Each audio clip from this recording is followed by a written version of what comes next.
TRS ప్రభుత్వం రాగానే హైడ్రాని తీసేస్తామని కేసీఆర్ ప్రకటించారు. మొదటి సంతకంతోనే హైడ్రాని తీసి చెరువులో పాడేస్తామన్నారు.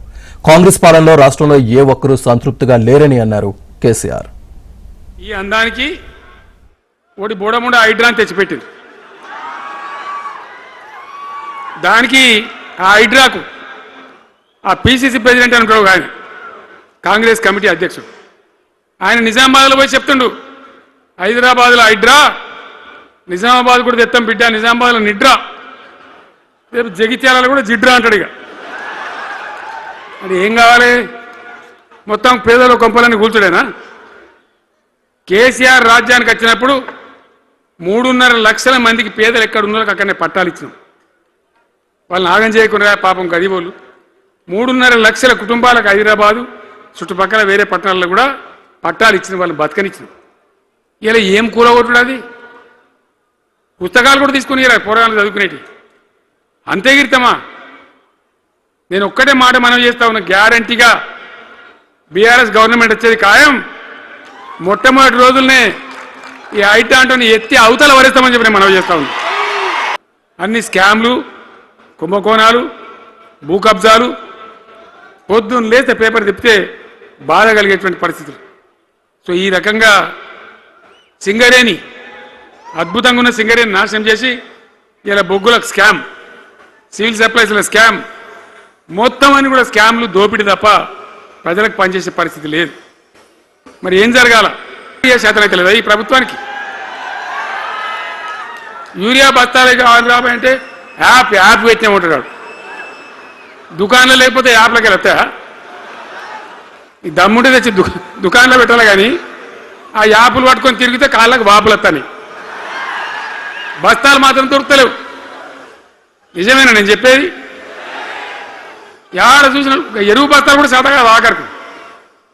అంతకుముందు కాంగ్రెస్ గవర్నమెంట్ ఉన్నప్పుడు అట్లే ఉండే, పోలీస్ స్టేషన్లో పెట్టి అమ్మిండ్రు యూరియా బస్తాలు.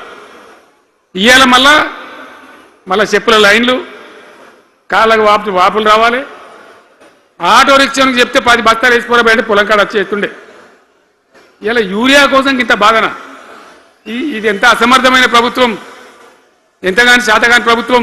కాంగ్రెస్ వాళ్ళు సభ పెట్టినారు, కాటారంలో బుడరంలో పెట్టినారు, ఆడ పైసలు ఎత్తారట. ఇది ఒక్కటే ఆపకేసి రైతు బంధు నెలకొక ఇస్తా,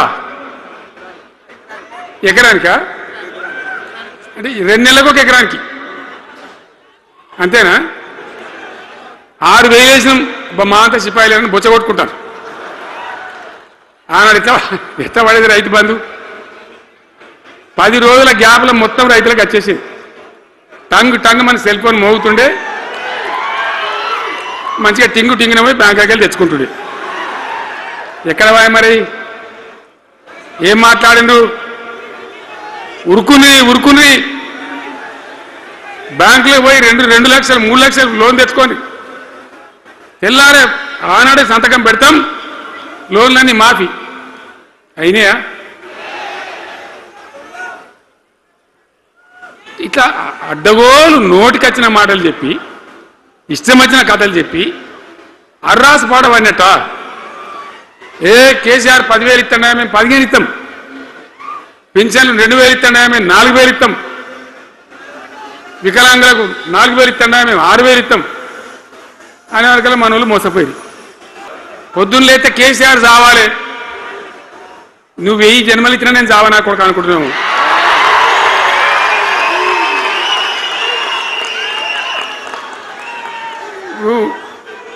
ఉట్టి మీద దాచిపెట్టింది.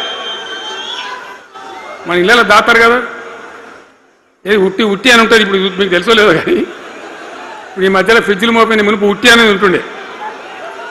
ఎండిపోయిన చేపలోకి నీ రొయ్యలో అవి ఉంటే వరుగులు ఉంటే దానిలో పెడుదురు. పిల్లికి అందదా ఉట్టి, కింద కూసుకొని శాపం పెడతా ఉంటుంది. తెగాలే పడాలి. పిల్లి శాపానికి ఉట్టి తెగుతుందా? మరి విధవాళ్ళు కేసీఆర్ చావాలంటే కేసీఆర్ దత్తాడా? 10 ఏళ్లలో నీ చేసినామో మీరు చూసారు. బట్టి మాటలు మాట్లాడు, గప్కాలు కొట్టుడు కాకుండా నేను ఒక్కటే మాట మిమ్మల్ని అడుగుతున్నా, మీరందరూ కూడా చూసారు. శాసనసభలో నిలబడి ఈ రాష్ట్ర చరిత్రలో ఎవడన్నా ఒక ముఖ్యమంత్రి ఈ 5 ఏళ్లలో మిషన్ భగీరథ కంప్లీట్ చేసి ప్రతి ఇంటికి నల్లా పెట్టి మంచినీళ్ళు ఇవ్వకపోతే మల్ల తేపకు నేను నిలవడం ఓట్లు అడగం అని చెప్పిన ముఖ్యమంత్రి ఎవరన్నా చూసినామా? నేను చెప్పిన మాట అసెంబ్లీలో నిలబడి చెప్పి ఆ 5 ఏళ్లలో మిషన్ భగీరథ నీళ్లు తెచ్చి 100% కులం మతం సంబంధం లేకుండా తండాలు మారుమూల పల్లెలకు కూడా ప్రతి గ్రామానికి ట్యాప్ పెట్టి ప్రతి ఇంట్లో ట్యాప్ పెట్టి మంచి స్వచ్ఛమైనటువంటి నీళ్ళు తెచ్చిచ్చింది. 5 ఏళ్ళు నడిచింది, నడవలే. మిషన్ భగీరథ నీళ్ళు పుష్కలంగా రాలే, ఏమన్నా రాలేదా? వచ్చినాయా? మరి ఇప్పుడు ఏం రోగం పుట్టింది నాకు అర్థం కాదు.